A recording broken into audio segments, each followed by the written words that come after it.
Hi, Susan. How are you today? Tim, I'm great. How are you? I'm doing good. Love your smile today, and welcome to Smart Match TV. Well, thank you for having me. Oh, it's our pleasure. And I love talking to our clients. And sometimes I talk to some of our clients for the very first time. Not with you. We have talked before, but I'm happy to have you on the show. And I'm looking forward to asking you all kinds of cool questions, sharing your insight, your wisdom with all of our audience. So, first thing first, let's introduce you to our audience. Please tell them who you are, where you're located, what you do. So I'm Susan from Betty. I'm a matchmaker and CEO of Exclusive Matchmaking. I am right outside of DC in Annapolis, but I service all of the states, the bigger cities and some international cities as well. So we're international. And we do matchmaking and date coaching and holding hands. All of that. Make the clients feel comfortable. And that's what we're going to be talking about. So, let's talk about matchmaking a little bit. How did you start in this industry? Give us a little bit of your personal story. It's always interesting to know. Okay, so it came about it in a very strange way. But so I was an investigator, not a PI, okay, because they're kind of frowned upon. They don't give you credit for credit bureau access. And what I used to do is liquidate fraudulent portfolios. And so, the economy was tanking, and it was a couple of years, maybe like 2010 or something like that. And so, you know, good people couldn't even get a loan, much less the con artists that were stealing from the banks. And so the portfolios were kind of thin. And I actually had time for the first time in a while to think. And anyway, so this is really crazy. But years ago, when I started my investigations company, one of the things I did was I had my Cosmopolitan magazine. And it said, think about the thing that comes easy to you that's hard for everybody else, and that's your talent, and you should start a business if you have like the entrepreneurial spirit. So anyway, I employed that once again, and I thought, what do I want to do? Don't laugh. I said, I want to have a drink at lunch. I want to be able to go out at lunch. And I started thinking, like, what is it that I have done in the past as well that made me like really happy and made me feel fulfilled? And I thought of this little old lady. And, because I would go around, people would say, oh, can you find me this person? Can you find me that person? Can you uncover this or uncover that? As an investigator, so she said, she was 19, she was in Paris, and there was this guy, he was an American soldier. He was like the navigator on the plane for the ambassador during the war, and he was the love of her life. And she said, can you find him for me? And I said, sure. So I found him. I actually went home and found him like immediately. And she told me that he would be like, I think she said 82. He was much older than her. And she said he was quite the lover. Really left a mark. So she was older too. But anyway, the bottom line is I employed my investigative techniques and I found him. All you need to know is like the hometown they're from. So I found two in the hometown. And there was an 82-year-old and an 84-year-old. And the 82-year-old, which was the age he said he would be, but I called the 84-year-old. And he was alive and well. And so he had said, he actually named her by her maiden name that I didn't even know. And he said, oh, yeah. And I said, and she told me he was the love of her life, like I said. And I said, well, was he the love of your life? And he said, well, there's never been another. And I was like, what? And he goes, yeah, there's never been another. And I just was still speechless. And he said, yeah, I never married. And so I immediately called her phone and I called her up and I was like, oh my God, he's waiting. Here's his number. So she calls her son and she was like a giggly little schoolgirl. And the bottom line is I reconnected them and it made me really happy. And so I thought about that and I thought, well, if I'm finding all these crooks, in investigations, maybe I could find love for people and, find that match and feel more fulfilled and be background checking them along the way because, I'm dealing with like really heavy, high level crooks and fraud rings. And, at the time I started this, it was like identity fraud and that was unheard of. And so it's nothing now, to spot a catfisher with my experience, or, I think the biggest thing, nefarious wise, um, are catfishers. But for singles, finding somebody that's really available. So I use my proprietary interview tactics. And, most people, I always say singles are hung up on somebody, whether it's real or in their head, and therefore they're not available for you. So as a matchmaker, I weed them out, and my whole staff kind of uses my techniques. And we won't fix our clients up with them. But anyway, that's how I got my start. I combined, the investigations company and the matchmaking, and it's worked out well. Oh, I can see that. And this is very actually, if we're going into that direction, do you think that investigation, skills and background help you tremendously in the matchmaking today? Oh, yeah. In Yeah. Like, today, even in today's business. oh, And without a doubt.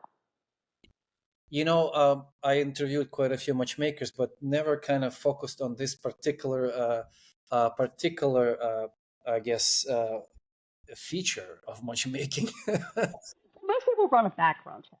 So, Background well, and check. not everybody even runs a background check.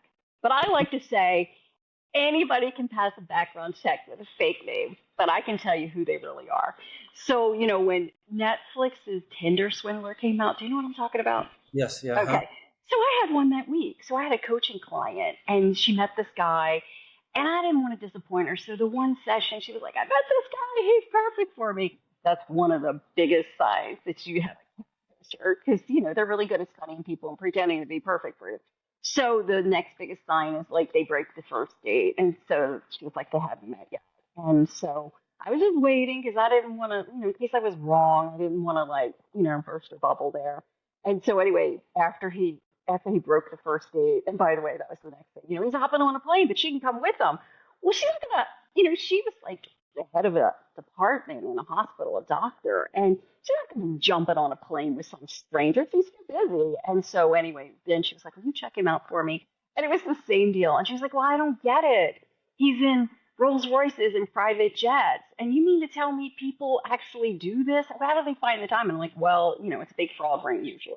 And so anyway, it was so funny because the Tinder swindler came out the following Friday, and she got that the guy was a total con, but I could point to that. She could understand it a little better.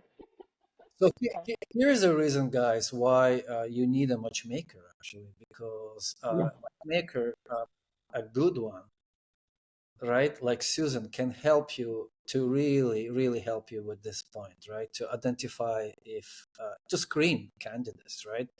Screening absolutely. and just a generic background check, I suppose, is not enough. No, no, it isn't. I mean, you get your basics on a background check. Do they have any public records? But it doesn't tell you things like, are they really married? You have to extract the info from this person that you really want to get. I mean, I've had people work, with me in investigations, and they'll be like, "Oh my God, I think they could tell you the color of their underwear if you ask." But it's not just that. In matchmaking, I think the biggest thing that I get out of them that isn't nefarious, is obviously they're hung up on somebody else, and they're not over their divorce. All these things hold them back, but also you can really delve into that person with these investigative skills and figure out if they're a good match for your client. And they'll reveal all if They're you just just not know how to available. do it. They're just not available, basically, right? And Sometimes, yeah. And they can get that online. Like they meet all these people. And that's why dating online doesn't work out. I mean, the highest chance of success when you're dating online, according to Pew Research, this is from, I think, 2021. So they may have updated it, but it was 17% in your 20s. And it drops to 5 in your 60s. And most people were in their 40s, 50s, matchmaking. There's that big demographic there. And so that's like 15%. And that's why, because a lot of these people, they're really not in it to win it. They're just kind of floating through and they're not emotionally available. They're ready to commit. so your clients are in their 40s and 50s? Well, I have them actually, late 20s all the way up to 72. Okay, all the way to 72. All right. Mm-hmm. What would you say is the main or top three main problems you're solving for your clients? You Mm. probably already mentioned it. One of them is they cannot identify whether their match, I mean, their date is authentic or available or real. But what are other issues that you're helping them? Commitment, they get the commitment, a pool of qualified singles. A lot of times they're in a neighborhood with children and they're not, and those are all married people. So I would say that, and they work too much. They're very busy. They don't have time for dating. Exactly. Okay. Can you tell us some? Well, they have time. Okay, they have time to actually go on the dates. They just don't have time for the search, and there's no pool, so they don't know where to go. It's a small pool. Your biggest pool is when you're in college, and then your next time it rivals that is when you're in the old age home. How do you prepare them for dating? Obviously, there So, is the dating part, which is get out of your house, dress decently, and get out of the house. I get that, but What do you do with them to prepare them for dating? What are the well, Yeah? it is, a lot of times it is like teaching them how to dress. So I think that women, this is a terrible thing to say because I don't mean it like it's a bad thing, but they adopt this soccer mom persona and they forget how to be the sexy dater. So I always think it's interesting because like when I do events, I'll have a black dress on and I'm guilty of this too. And then, like, my assistant might have a sexy black dress on, like a really sexy black dress, almost identical, but it's in the fabric or whatever.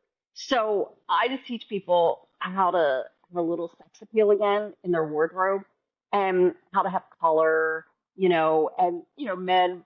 My husband is so funny. You can always dress a man. They usually want that. I try not to change my husband too much.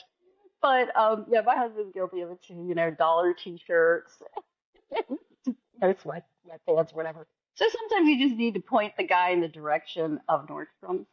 And so once you get that right, I think. Are you guilty of that too? Anyway, or if they really need some help, and I've had to go through their whole wardrobe, right, and bring in somebody. So you pull in a stylist, it might be obviously for clothes, an image consultant, and then also like a hairstylist. So sometimes people require a lot of help, especially if they've been married for a long time. And you might need to like sort of talk them off the ledge if they've been married for a long time and let them know things aren't much different, except for this online dating and texting thing. And they've usually mastered texting. So the next biggest thing that I do is I help people get real about what they want. So, okay, I go through this like called a dating action plan. Tell me what it is you want. So they tell me in the beginning when they fill out the SmartMatch form. They tell me again in a consultation, and now they're telling me again. And Tim, sometimes it can be different each time. They'll even tell me something different on the consult form. So I let them go and I let them tell me what they want. And we go through this exercise and they'll tell me what your non negotiables are. Okay, now tell me what your preferences are. And then we go back to your wants. And so their needs, I guess you could say, and they want to be married, okay, and that's not a preference. They want to be married, maybe they want to have kids, but what they put down that they need is a guy over 6 foot tall, or the guys think they need this really beautiful woman, blah, blah, blah, blah, blah, blah. And it's all preferences.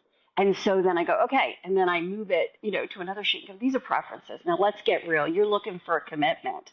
Okay. So commitment, number one. You're looking for children. These are your things. So I help them determine the difference between wants and needs and get real. And now how are we going to go about getting this?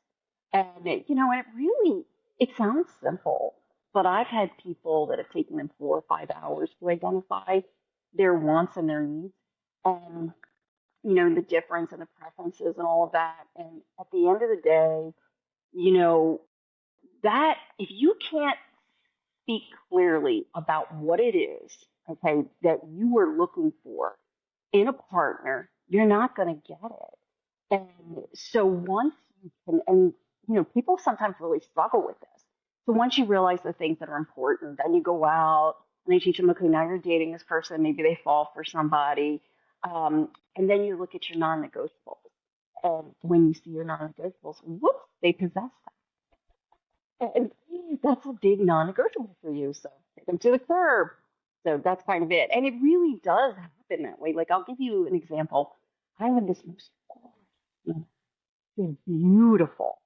And I'd say she was in her 60s, maybe early 60s, late 50s. And she had been abused for an entire In a, in a relationship, you mean? from her childhood Oh, okay. on into relationships. And she's so beautiful that these men would attract to her only over her beauty.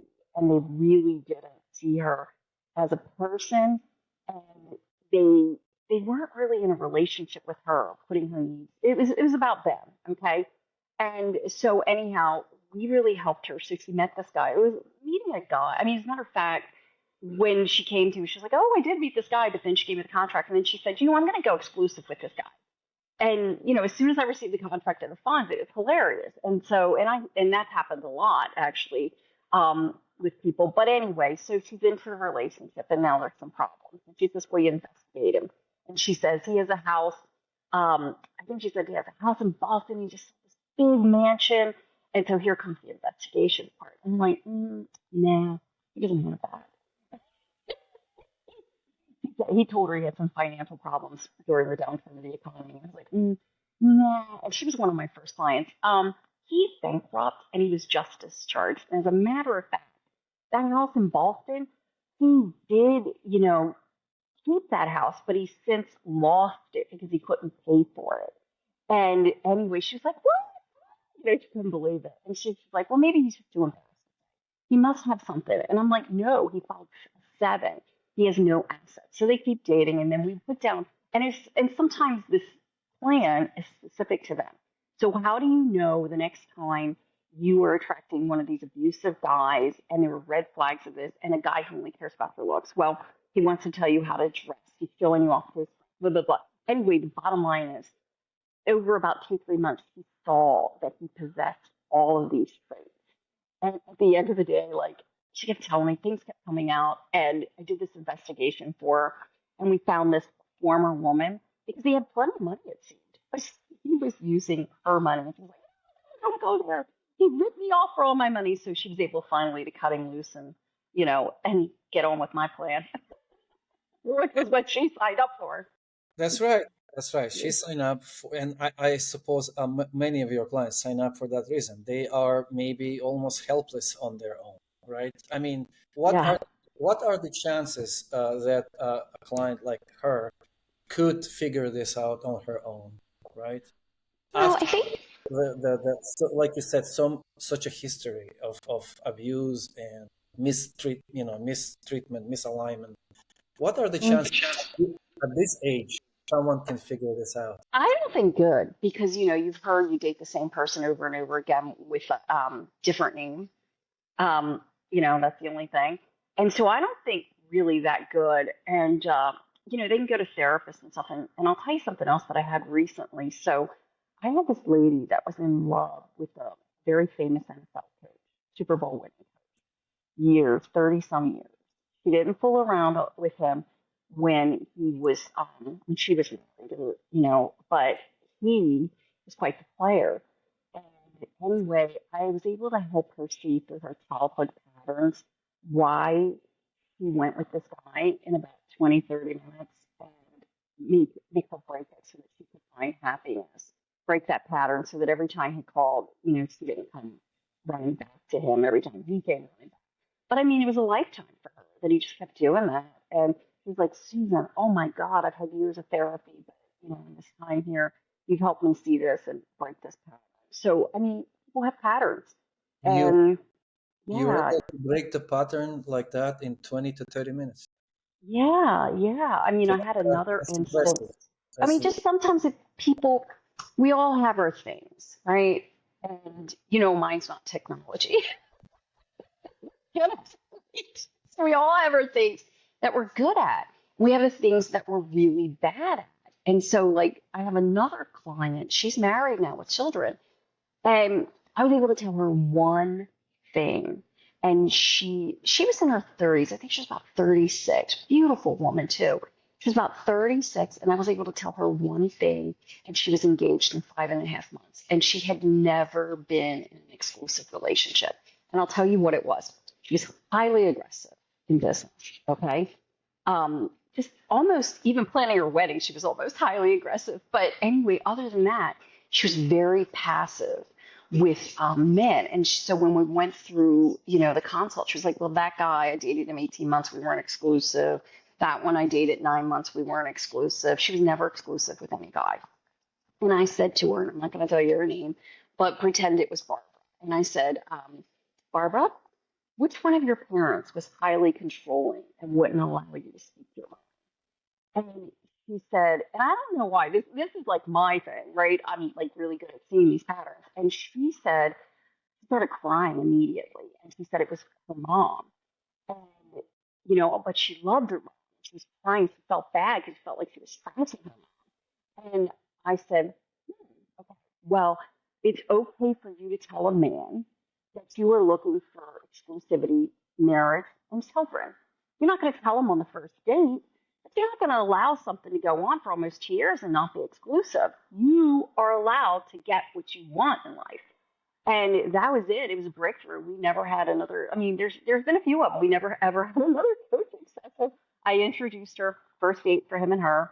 That was it. They rode off into the sunset. They have 2 little babies now. So I love seeing exclusive matchmaking babies running around.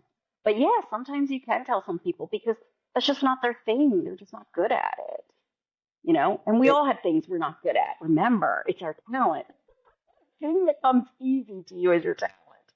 And 100%, and in all kinds of areas of life. yeah, Dating is it could our, be anything. yeah, it could be marketing, it could be, uh, construction, the Yeah, household. yeah. You just don't get it. Yeah, It could be balancing the check, whatever it is. So this happens to be, some things that people aren't good at, and that's where we come in and help them. it's impressive, to say the least, that you can do fixes like that in such a short period of time. It's a talent, and also a lot of it.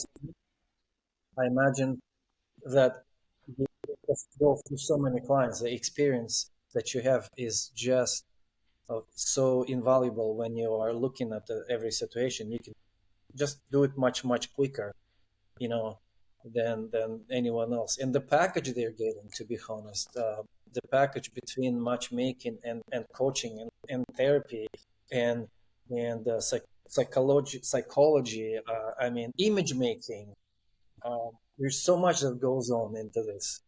Yeah, but like if it comes down like that might be my strength, Yeah, but I don't know how to make a bed. My mother taught me, but I mean, like I don't know how to come in and organize, yeah. or keep things tidy. Like I need help. I'll call organizers and stuff. And you would think that's basic, but it's not for me. For somebody it's basic, for somebody it's not. For some, Yeah, we all have our strengths and weaknesses. but so much goes into the profession, your profession, your skill. It's just incredible. Let's talk about, you just mentioned about technology. Let's talk about technology a little bit. So you're using SmartMatch for your matchmaking database as a technology. Please tell us about your favorite features of SmartMatchApp, what you love about SmartMatchApp, what you use every day. Okay, so I'm gonna just tell you, I love Smart Match, and I'm not just saying that because we're on the phone. And I don't know if you remember, but I had one of those. I don't want to say the name, but one of those databases that apparently everybody uses for sales, and it was horrible because first I had to pay to have photos, um, in addition, and it was very costly every month. And so anyway, this has the That's a ability to, Salesforce. Salesforce. am I allowed to say that? Yes, Yeah. yes, I hated it. They're made for sales, not for matchmaking. So yeah. Yeah, well, once again, the technology, I couldn't even figure anything out. Okay. So, but yeah, you have to pay. And so it was very hard, even though you have the database, you can't search that easy. And I mean, they're like, oh yeah, this is what you do. You do blah blah blah blah blah blah, and it's like 10 steps or something to create a list, whatever, figure it out. So it wasn't very easy. And so now what I really love is, the photos are there. You can text them, you can email them to your client, or vice versa to the other person. You can check off, out of their whole profile, like just what you want to send them. It's just very simple. It's very simple to get your leads from clients. It's just a very easy system that seems like it was made for matchmakers, but I know you use it for other people as well, other industries. But it's a wonderful, wonderful, wonderful way, and it's cost effective. It's not a lot of money really when you come down to it. And you can collaborate with other matchmakers, and a lot of the other matchmakers use the same system, so you understand it, you get it.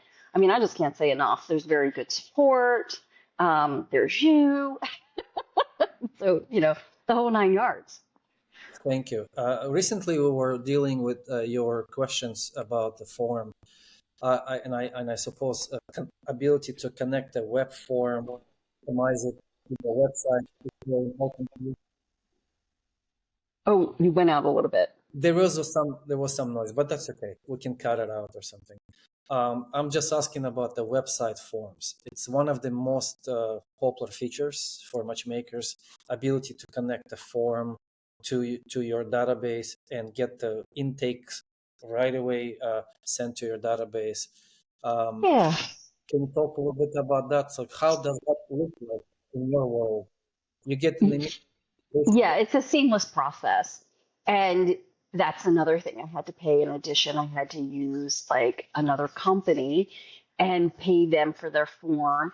And every time, like I think every 90 days, the password would change, and you would have to go in and like do all these little technical things. And we know that I'm not real technical in order to make the profile come straight into the database. In this case, it's seamless. It's embedded onto your page, and then they go right into your database, and you never have to worry about it unless you have reCAPTCHA, which Yeah. apparently, was giving me a bit of a hard time. And you came up with another solution, which was great. And it was really helpful. And actually, now I'm getting more leads. And so, but yeah, the forms, it's just, I mean, like I said, I was spending a lot of money. I was spending money for a database. I was spending money for something that brings photos in. I was spending something for the forms. And so this is all in one place. And, if you had to build it on your own and pay a company, I'm sure it would cost several $100,000.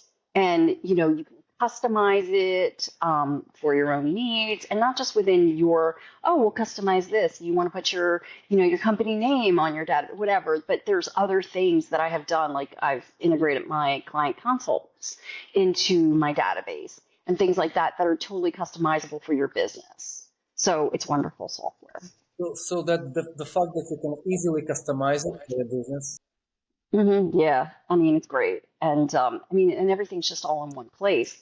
And I remember before we were searching, like there was some guy and he wanted a woman with blue eyes. And another matchmaker's like, I need a girl with blue eyes. I'm like, look, I know I have tons of them, but I can't search, easily, and I certainly can't search by blue eyes. But now you could search by anything, any field in there that you want. And you can search, like height. You can search by. I couldn't do that before. You can search. That seems reasonable. Search by height. Search by age.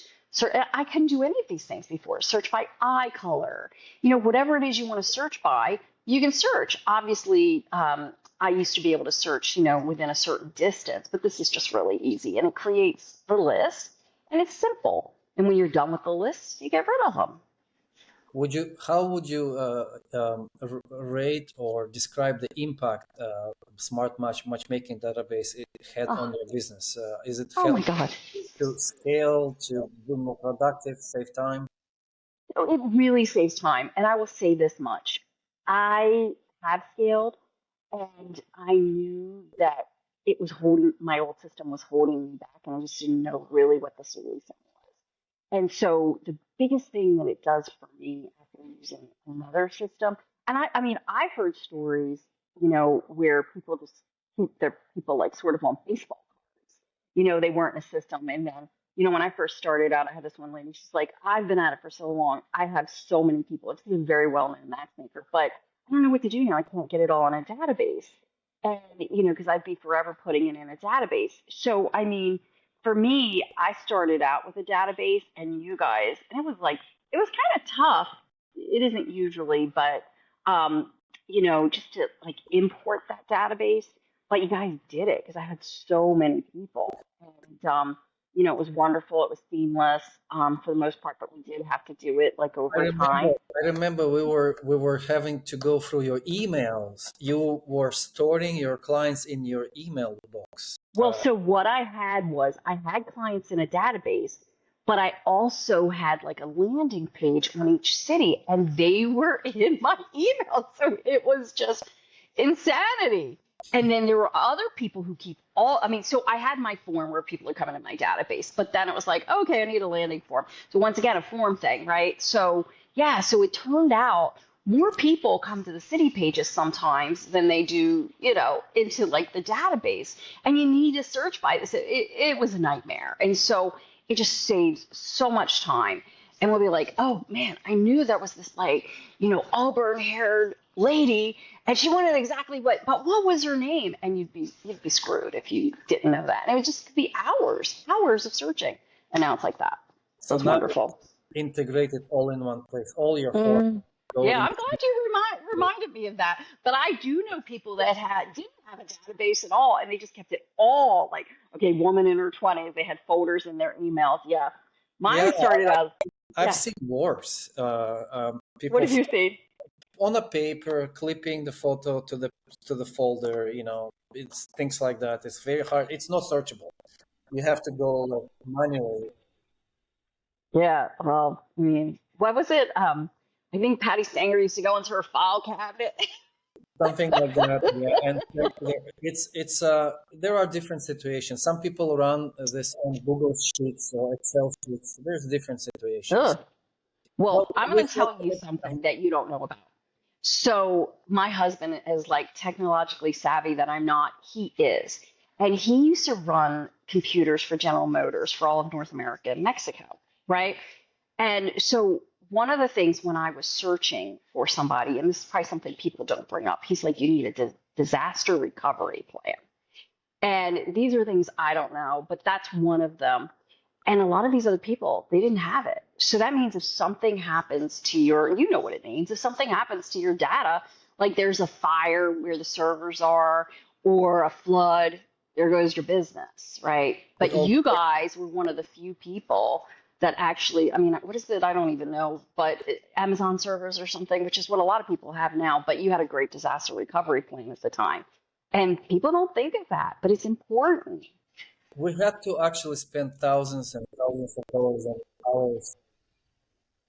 There's some echo going on implementing security compliance, and actually we are being audited every year, and I love that because the auditors will talk potential risks and potential issues where there could be penetration, like the security penetration. So we go through this every year. Yeah, and you guys were great. And most people don't think of that aspect of it. But, I leaned on my husband to help me choose. And I believe he spoke to Arthur or he gave me the questions and he answered them. And yeah, it was great. And so most of the people that other people were chatting, they were like, no, I Yeah. had no idea. Security and privacy is a big thing today. And it has to be taken seriously because the data can, the data, your database is especially one of the reasons why, correct me if I'm wrong, one of the reasons why successful people hire matchmakers and work with matchmakers is privacy. Yeah. So, I mean, I had a lady that I couldn't believe it. The paparazzi was actually all over her at the moment. And that was like huge. And I get a lot of people like that. She was just as big as Taylor Swift. And anyway, and at the time it was so funny because I thought she had run off with a co-star. and she had just broken her engagement and whatever. And so yeah, you get these well, not every matchmaker, but you get these really incredibly successful people, and confidentiality, even to most ordinary people, is very important.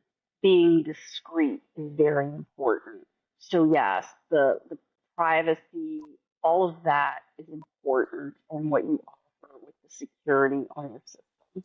Yeah, and my advice to matchmakers, especially the ones who are starting, is to take your database seriously, take security and privacy of your database seriously. Whatever you're using, be sure that the company that you're using has compliance, all the important compliances. You can reach out to me if you want to know which compliances to look for. But I would highly recommend to really look into that very early in your business, Yeah. before And it's. make sure your computer is safe. Because I'm going to tell you something, like a lot of people don't even realize, it could look like your virus scan is working and it isn't. You could have, a Trojan that's like malware, whatever. And these are really important things. And And, and, yeah, and trust me, having the data only on your computer is not secure enough. no, Having your profiles on a paper is not secure enough. Having the paper on the cloud is the right direction, but you have to have the right process. agreed. One last question I would like to ask you is, if you were a beginner matchmaker just starting, think of going back when wonderful story you told us. What would you recommend to yourself, to any beginner matchmaker who is just starting in this business? Would you kindly share some of your tips and do's and don'ts? So that's interesting. I wasn't thinking from that perspective. But the first thing I would say is, you know, um, when it comes down to matchmaking, know how to run a business. A lot of people are in love with, we call it the sexy allure of the business. So a lot of people are in love with the business. Okay, they might see me hanging out with Brad Pitt and see a photo, or see me on, talking some funny topic on TV or whatever, and and they'll come to, like, I've literally had people that go, "Oh, I'm gonna help you. I want to help you," that want to be hired and stuff. But that's what we call the sexy award of the business. The truth of the matter is, it's like any other business. You are working in the trenches. It is not fun. A lot of the time, and you need to know how to run a profitable business. You need to understand that first. You need to know where you're going to get your clients from. These are huge. Talk to a few other matchmakers. See what it is. See what the day in the life of a matchmaker really is. Think about it ahead of time. It's a lot of balls that you're juggling in the air at once. And so, yeah, I mean, are you the type that can survive if you leave? Think about this, your secure job, because sometimes it takes a while to get started, and you need to be able to sustain yourself. If that happens, have a good savings and that sort of thing. People, I unfortunately I talk with so many people. Like, I talked to somebody last month and they're like, "Oh, I left. I have about 6 more months worth of money. I had a really great job." And one of the bigger things I see that happens is a lot of people say, "Oh, I fixed up so many people," and they have a lot of girlfriends. And I'm just going to say they're not the target client, not their girlfriends. But, well, yes, they're girlfriends, but not everybody's girlfriend. But it's a particular type. And, yeah, there's the reason why you fix all these people up is because there's a lot. I think there are more women than men that subscribe to matchmaking. So you have a lot of these women, and they're looking to have the baby, right? And so you got to think about this. Just because you're girlfriends and you're fixing them up, and that's kind of what propelled you and made you interested in matchmaking, that's not going to make a matchmaking business. You have to be able to attract the men. And, it's not just about putting the money in your pocket. You have to be able to network, go to very high level events, and I mean really high level. I'm talking Oscar parties, horse races. You have to be prepared to travel. You have to be prepared to put your all into it to build this network. So think about that. Are you the type of person that can single-handedly do it? Think of your strengths, think of your weaknesses.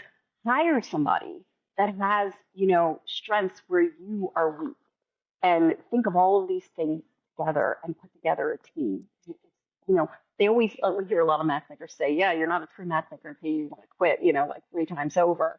But you really don't need to get to that point that you're burnt out. You need to be able to operate with more than just you.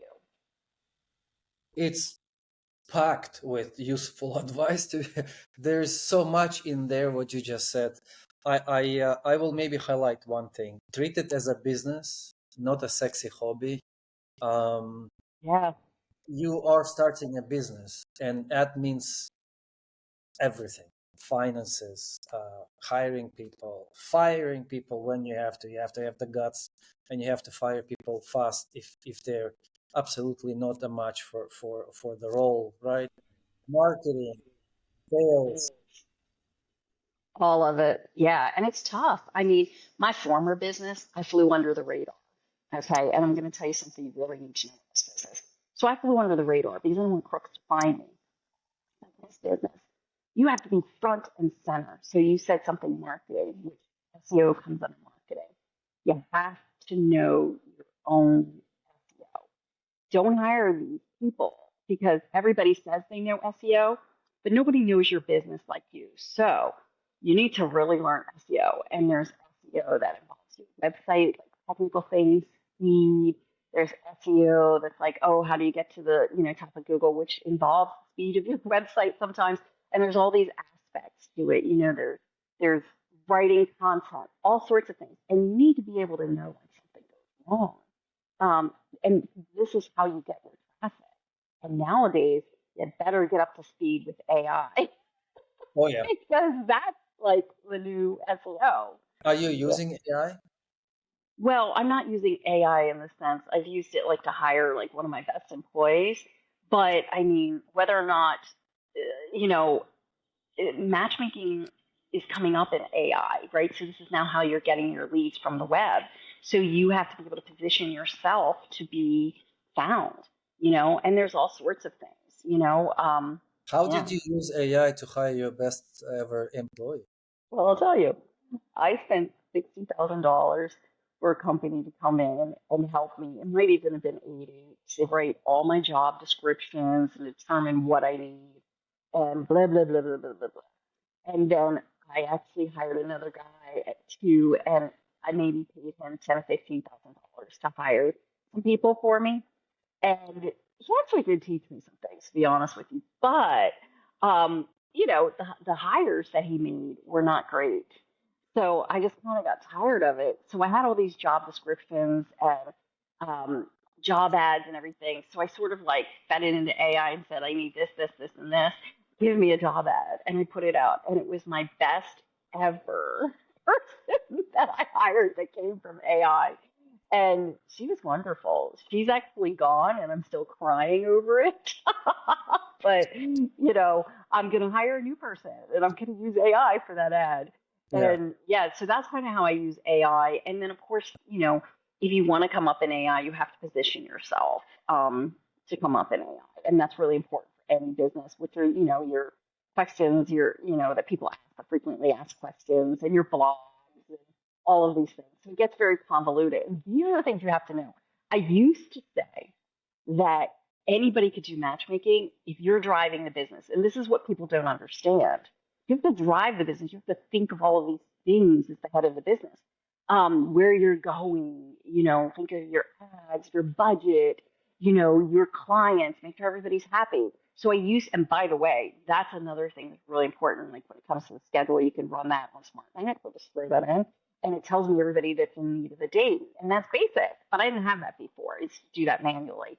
And so anyway, at the end of the day, I thought anybody could do matchmaking. And I did learn it requires some emotional intelligence to do matchmaking. But the real job in matchmaking is driving the business so that your matchmakers have the people to match them with. You have to have a database and Yeah. a good quality database. And Yeah. You have to have smart match. yeah, That's serious. You my, need to be able to get the people to yes, the Yes. database. And that's kind of like that's people don't really think of matchmaking like that.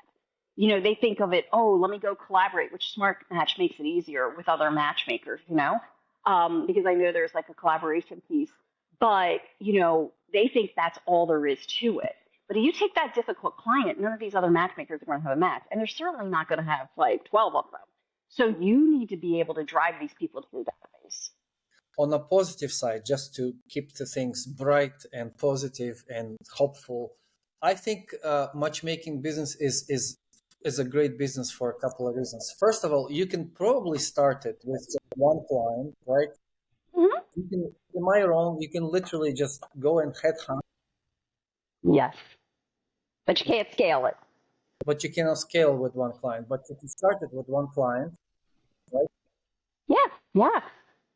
I mean, And, you could do like one $250,000 client, and that's all you do all year. and also, I think the matchmaking is not going to be replaced by AI, the true matchmaking. Or if it is, many things will be replaced by AI, but it will be like very last, at the very end of the tunnel. Like algorithms, if you go to it's an algorithm, I guess, if you go to some of the like Tinder or Match.com or whatever, they're algorithms. So I think it's going to be, I mean, look, I don't know what AI actually does, but I think it'll be like that. And obviously the dating apps, there's hits and there's a lot of misses. And so I think it's the same thing. There's never going to replace human touch. And when I say touch, not like actually physically touching, but like our intervention, like what is it that you need? Because sometimes people think they need one thing, and even if AI could perfectly give you that one thing, it takes me thinking to realize, no, that's not what's important to you. And like I had a client, he went out with a lot of people, and he's like, I got it. What I really need is somebody outgoing, And and he was a fabulous client once we gave him that. And so AI is not going to be able to distinguish that. I mean, maybe. I mean, the better, We don't know, of course, what's going to be in yeah. 100 years from now. I don't know, but the thing about AI, I look at AI more of a way to help matchmaking industry, not to really, because the Yeah. more automation there is, the more technology there is, the more people will crave for personal touch. The more extreme will be that craving for the personal touch. You know? Yeah. Well, your system will tell me, who they think of my system is a good match for them, but I don't use it Yeah. because it's more about what I know. Yes, yes. You can make suggestions, but at the end of the day, you make the matches based on emotional intelligence and intuition and experience, and so much goes on into matchmaking. Totally. So look, I would like to. There's a bit of echo going on again. I would like to just ask you how our viewers can find you. They're- Oh, so they can find me at exclusivematchmaking.net and Susan at exclusivematchmaking.net. And of course, like I'm on X, formerly known as Twitter and Facebook. So on Twitter, exclusive_match, and Facebook / exclusive matchmaking, but definitely at exclusivematchmaking.net. Slide on in there under become a member and fill out Smart Matches form. you should do that, and you heard what you can get from matchmaking experience with Susan, actually, and I hope you do that if you are really looking for the match of your life. You know? Also, we will put in the description all your links, all the social media, so that people can find you easier after this interview. I hope this this this is a bit. We're probably going to cut out all of the noise because there's a lot of noise. Yeah, your volume keeps going down. My volume goes down. Yeah, your volume goes down. Like I'm wondering, like, It might be the software because it's kind of like at the top fading in and out. I don't know though. I'm not really sure what it is. Usually it does come out quite well at the end when we export the video file. So I think we did a great interview. I would like to, and please everyone, please reach out to Susan for any questions about matchmaking, and if you're a client or maybe another matchmaking looking for collaboration. So thanks, Tim, for having me. I really appreciate it. It's been a Thank you for blast. your generous, absolutely same wise. Thank you for your generous time. I appreciate it. Take care.